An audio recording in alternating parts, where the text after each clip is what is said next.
Pak Eko Mugiono ing wonten ing Cikarang Jakarta untuk tanggal 22 lagu apa yo Maharani pindhaon ning nggon Kendangan. Nah, Pak Buset Gendaren Sawatara. Enduk kan. Niki Salindri iki pancen awake dhewe di spesialke yo, Bro. Heeh.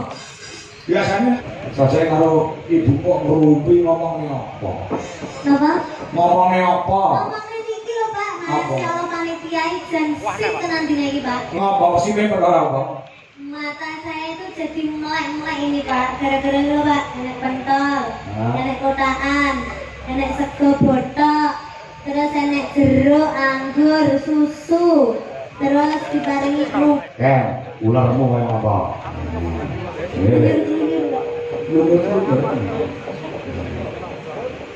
Nano. Nah, ya.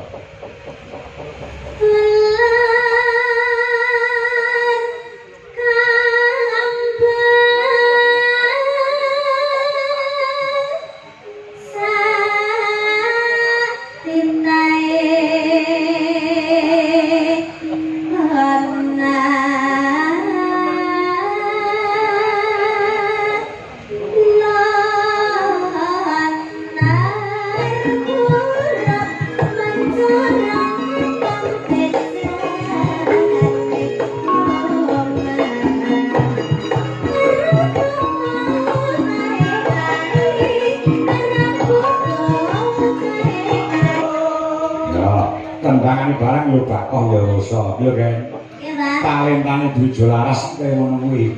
Dadi apa-apa ki serba bisa. Engko sendiri ya iso joget, yoga, lanang-lanang wedok. Nah, mulai ngendang wit umur piro, Dok? Ono. Anu haran. Kalian kelas 3 SD, Pak.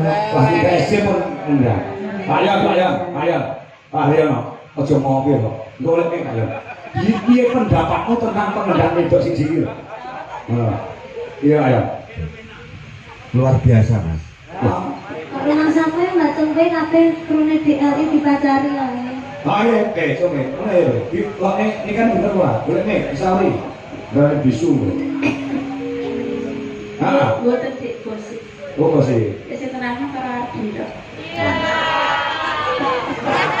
Iya toh, Mas. Adep aku.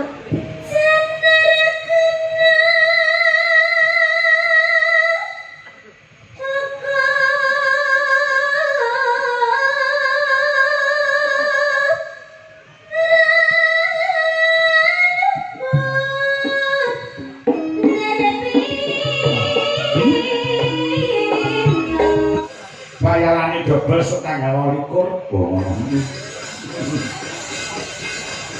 Iki mau sak durunge awake dhewe metu ana tari-tariane iki mau jenenge apa? Gambyong Mudatama. Wah, Gambyong Mudatama. Ya. Gambyongnya agak-agak ya, Tru. Nah, Maneka Warna. Ana Gambyong PKJT, ana Gambyong Mari Kangen, Gambyong Parianom dan lain sebagainya. Nyatane kaya ngene iki diterapne ning wayangan kok ya penak. Lah iya. Watone sing dene iki iso oron, Bro. Oron? Iso kabeh. Ora mung ketembangan perkara sing klasik, sing modern, ning uga iso nari sesuai dengan alunan kendang. Dadi kendange gak kuwi yo mega-mega. Oh iya. Dadi kendange anu yo penak ngono jogetane iki luwes, garis luwes merakake. Lah iya. Ini membuktikan bahwasanya sinden duit jolaras Indonesia ini siap tempur. Ya, dijak piye baik iso, dijak model garapan piye baik iso. Ya.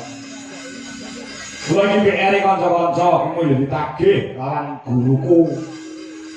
Pak Eko Mugiono ing wonten ing Cikarang Jakarta untuk tanggal 22 lagu apa jenenge lenjer kuning kudu apa? Ya. Lah iya ta, nek mung di KPR basa lagu-lagu lek kanca-kanca iki kaya ngono ki apa ta gaweane to panganane to. Oh, ngono ya. Mas Garek, apa to? Isih Ngabyantara sowan. Ana daleme panjenengane Bapak Sugiyanto Pak RT, uga Bu Yayu ngerancang wonten Mantingan Kabupaten Ngawi. Oh, sing dituju ya awake dhewe, Tru. Oh, ngono. Walaupun ditalani dalang A, B, C, D, E, F, G alibasane wis ora kengguh awake dhewe sing dinuju ana mlenging kabu ingin kudu bisa dadi asrama menghibur masyarakat dalam rangka pernikahan dari Mbak Ayu Nadia so Mas Irfan. Oh, maaf ya. Matur sembah nuwun peparingipun rejeki panjenengan Pak Sugiyanto saha Ibu Yayu. Lumantar panjenengan ingin sampun maring rejeki yang dipun maringaken dhateng kula sumrambahipun lumintu dhateng para kanca-kanca Wijolaras Indonesia. Ya. Sida bayang batang hodipun kula ya. Ora.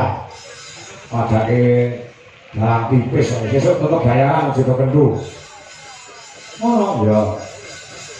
Kemangsane nek wayahe bayar iki yo bayar. Ngono ya.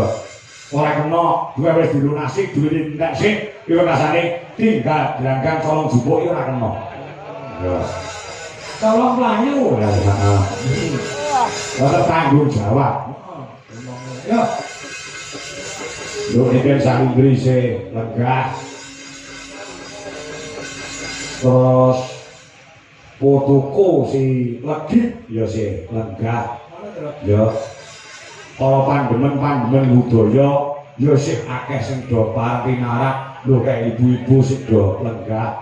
Wis sakmono kae cek do keblat mirsani, keblat ing atase biasane nek wis ngancik jam 2 gek wanci goro-goro iki sing nonton wis entek resik ning nyatane bengi iki isih komplit, isih keblat sing do umon. Kula kanca-kanca awake dhewe dikancani meneh kanca-kanca Wijolaras Indonesia, tepuk tangan buat para penonton yang masih lenggah masih hadir pada malam hari ini. Saya kowe iki aja kegedean sira. Ngopo? Sebab apa penonton kok jek komplit nganti gara-gara nonton wayang delok nikan. Kumasane ndelok dapurmu. Ayo. Ya. Coba sih. Mau sore mau rong sempat ngetokne sing klasik-klasik, Bro. Heeh. Ya. Pokoke kalau mangsa sing mirsani nganti ngancik goro-goro iki para mini sepuh. Mula disuguh lagu sing berbau klasik. Oh, ngono. Ya. Sing kembang sapa? Anak wedok. Sapa? Ini kan Salindrino. Apa rumangsamu? Iki kan Salindri sing diapali mung lagu-lagu sing dangdut campursari. Oh, tidak. Ora. Lagu-lagu klasik ya oke, lagu klasik-klasik ya dipangan, Bro. Ning aku njaluk utawa request apa? Sing ngendang pengendang wedok ya ki Mbak Angelia Maharani. Oh iya. Wedok ya sing ngendang. Aku marahi dititipi duit. Oh, ngono. Saka panjenengane Ibu Lis Maksum yang mapan online Den Haag Belanda. Oh, ngono. Ora karo yane iki mung patek isuk, Bro. Oh iya, mergo wektune iki jarake beda antara kene karo Londo. Oh iya. Ya do, Maharani. Kowe pindah ning nggon kendangan. Nah, Pak dosen Denlaren Sawatara. Nah. Ya. Aku njaluk sing klasik sik nduk kan. Niken Salindri iki pancen awake dhewe dispesialke yo, Bro. Heeh. Biasane nek melu jalan liyane no bar mingguan kuwi langsung mulai terus. Heeh. Nek untuk awake dhewe dan Wijolaras Indonesia dhek gelem nganti rampunge goro-goro. Ini adalah hal yang sangat luar biasa katresnane Niken Salindri yang kanca-kanca Wijolaras Indonesia. Saya ngono. Ketemu neh karo Niken kapan? Jane tanggal 29 ning Niken ra iso. Oh, Niken ra iso. 29. Heeh. Terus diundur tanggal 30 terus. Oh iya, ya. Terus mengko ketemu Niken meneh tanggal 9 Desember. Wah ya, orang Kediri. Yang Kediri. Ya. Ya dok Ken. Selamat pagi Jayu. Pagi Pak. Ya, wis ngantuk kok. Dereng. Oh, saya karo ibu kok ngerumpi ngomongnya apa? Napa? Ngomongnya apa? Ngomongnya iki lho Pak, Mas kalau panitia ijan sip tenan dina iki Pak. Ngomong sih perkara apa? Mata saya itu jadi melek-melek ini Pak, gara-gara lho Pak, nenek pentol, nenek kotaan, nenek sego botok, terus nenek jeruk, anggur, susu, terus diparingi kerupuk, terus jangan lengkap Pak sajane Pak. Nah, ini sing jenenge gupuh lungguh karo suguh iki ditindakne karo bejane Pak Dianto Pitik. Terima kasih ya untuk Pak Dianto. Mohon dalam rangka panganan, ngombe, kita konsumsi rokok. Wingi ngomben awake dhewe iki entek akeh banget lho, Ben. Nggih, terus Monggo nalika jaman ngejo Bapak, ora diperhitungkan. Lah, sakupamane sesuk bar wayangan aku ditimbali karo Pak Dianto, Mas Kakok, iki ganti wayangane rampung, nuwun sewu nggo itung-itungan malih. Niki nggih rokoke kanca sampeyan sing cacah wonten 50 sementen, nggih wedang sementen, mangan sementen, jajan sementen, nuwun sewu duwite panjenengan kula suda sementen, nggih konsumsi. Ngono iki lek tegel ora apa-apa lho kan ngono kuwi. Lah tegel ora apa-apa. lah, mosok nggih ngoten Pak. Ya ora. Mergo apa? Kendane Pak Dianto nglungguhi dadi wong Jawa. Jawa, wong Jawa iki nek ketekan daya kupuh lungguh karo suguh, ya ta? Terus Heeh. Ora lokak bakale. kebak. Oh ya, ya. Aja nanti wong Jawa kalau perhitungan ke wong Cina ya Pak. Betul, betul, betul. Wong Jawa aja ninggalke Jawane. Anu bang apa ndek? Apa Pak? Anu bang apa? Jenengan sering apa Pak? Lah ular kambang iso. Ya, jineman iso. Iso ta? Apa jenenge? Nah, ya pengendange Pak Kangko Wedok. Nggih. Nah, iki menjane Pak Dalang Simon, Nggih. Sragen. Kene ngono Pak Simon. Kula Lho, Pak Bijak karo Pak Simon. kasih mali. Kowe tak apusi lho. Pak Simon. Oh, jenengan ta Pak?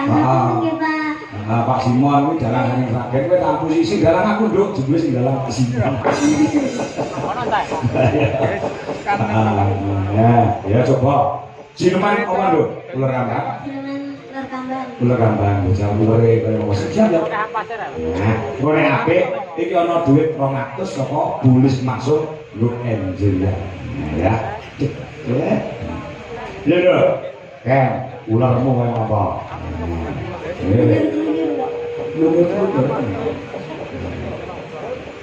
Nano, nano. Nah, ya.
oh ya iso iya kan Iya, Pak. talentane duwe laras kaya ngono kuwi dadi apa-apa ki serba bisa engko sing ya iso joget yoga lanang-lanang wedok so jenenge har gula umek lho gula kowe kok iso mendhak koyo ngono apike koyo ngono kuwi tangan itu mau susuk koyo piye Boten, Pak. mboten nggih ora panas to mung rendang Boten. monggo bapak kowe ngepak rendang simen itu panas Pak, aku jane bapak ki bangun susu-susu alon-alon kok tangan iki ora iso awet kaya tangane sampean beda lek ngeplak bokonge buduwi beda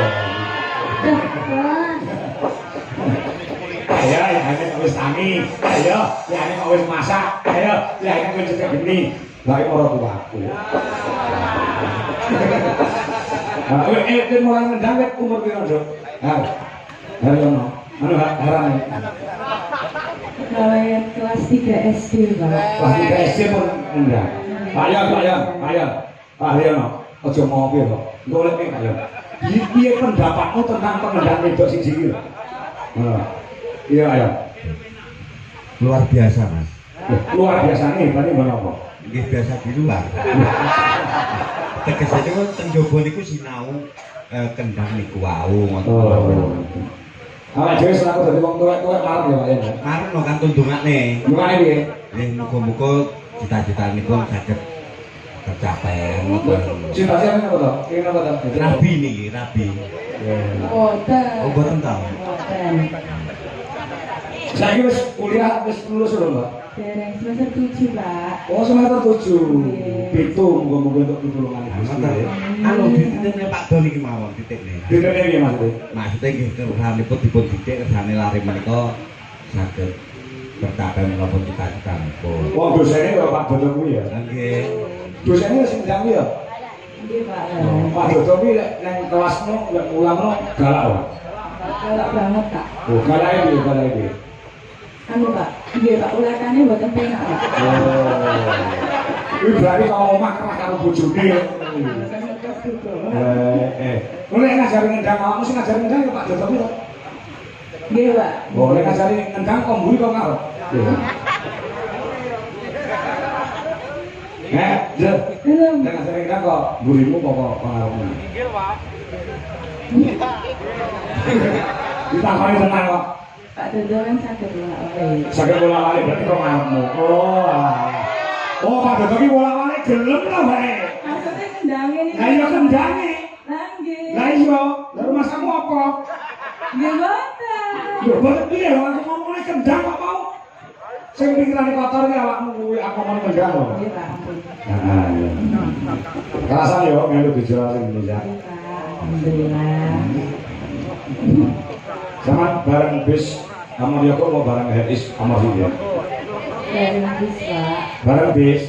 Kok ora bareng Heris napa? Heris iki gone wong wedok-wedok, lha malah bareng Heris wong lanang-lanang. Dicutat niku, Mbak ini lho, Pak. Oh, dicutat. Oh, lek ngono iki lek gaman ora aki sinden kalah saingan yo ngono kuwi model. Iya. Saya Pak Yan nggih. Saya pe. Sampeyan saya omong ya. Anu saya pe. Saya iki kok. Saya itu rapi. Bapak. Bareng ayo kan. Jangan apa-apa. Saliyane ngendang sing mau kuasai apa? Har. Saliyane ngendang. Ya Ibuna. Garang sak mboten. Garang salah. Dereng, Pak, dereng belajar. Suluk-sulukno iso. Boten, Pak. Wis sekali-kali kita mau sulukmu. Jadi iso kabeh dipelajari kabeh model mau kita Pak. Ya. Ya. Coba guyu memang coba ya. Ya, pacare coba iki lho sing bener ya. Bener. Masa to, Pak? Heeh. Kok rumah sampe Mbak Tumpe kabeh krune DLI dipacari ya. Iya, coba. Ngono ya. Kok ini kan bener ora? Boleh nih, isauri. Dari bisu. Boten dik gosip. Oh, sih. Wis terangno karo Ardi to. Jadi abdi, jadi kowe iki turunane coba jare niku. Iya. Ora-ora kate apa-apa. Air. Meskipun kamu tidak bersamaku, kamu memilih bersamanya. Terima kasih kamu sudah pernah di atasku. Apa maksudnya gitu? Kamu kamu yo. Di atas doaku. Aku memang maksudnya kok. Di atas doaku. Di atas doamu. Nek kowe ora keloro hatimu to, mergo apa? Adi iki mripate ora bener milih ikan wis pas. Biar gak mau kuwi. Sopo? Adi Oh, saurunge ikan mlebu ra ngono kuwi ya karo kowe. ora. Ya, piye dhisik saurunge ikan mlebu piye karo kowe piye? Biar aku bareng bis. Heeh. Gerayang kombur. Iya toh Mas. Aduh. Mana? Tapi lo kapan gila? Yo, saiki saka sing ayu, biyen yo. Oh, aku nggak mau membuka masalahmu. Ya, itu nih. Ya.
Kanca-kanca tepuk tangan Ganduk Angelia Maharani.